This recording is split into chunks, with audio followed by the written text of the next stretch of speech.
Welcome to the deep dive.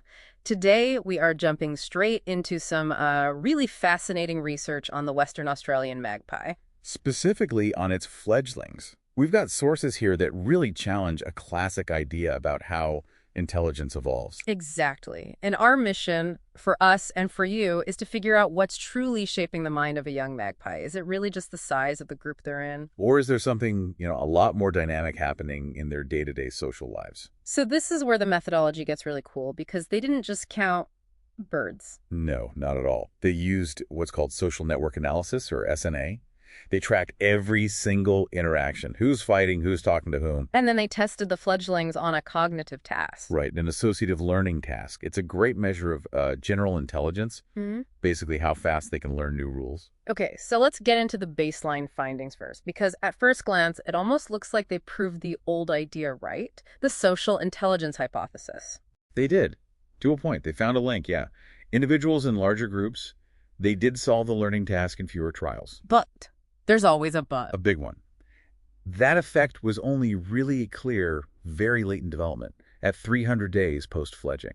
So group size matters eventually, but it wasn't the powerful, consistent predictor they were maybe expecting. So just counting the number of birds in a group is, well, it's too blunt of an instrument. It's way too blunt. And this is where the social network analysis really shines. It showed that the quality and type of interactions were consistently better predictors of performance. And this is where it gets, for me at least, so interesting because the first major finding feels really counterintuitive. It suggests that stress, that conflict, actually drives intelligence. It does. They found that fledglings who received aggressive interactions from more individual birds. That's their agonistic in degree. Exactly, their agonistic in degree. The more birds that gave them a hard time, the better they performed on that learning task at both 200 and 300 days. So it's like they're being forced into this daily, high-stakes pattern recognition game. You have to learn very quickly to associate a specific posture from that bird with an incoming attack so you can avoid it. You've got it. It is a powerful, powerful incentive for associative learning. It's this idea that necessity really does drive innovation.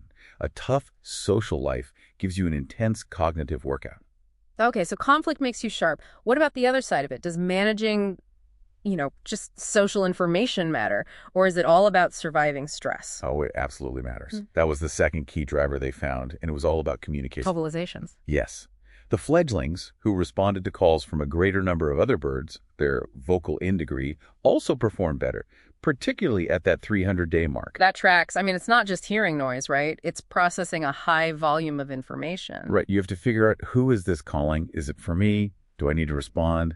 Managing that wide range of input is incredibly demanding. So it's the high information load itself that's providing the stimulus. That's the perfect way to put it. That's the synthesis here. This research moves us way beyond the simple metric of group size. It's not about how many are in your social club. No. It's about the precise individual challenges you face within that club, whether it's managing conflict or mastering a high volume of communication. A compelling argument that your early social struggles really do sculpt your developing brain. We've seen these powerful effects in young magpies, which leaves us with a final thought for you to chew on. Does this cognitive advantage gained from being so socially challenged as a fledgling, does it actually persist? Does it give them a lasting benefit throughout their entire adult life?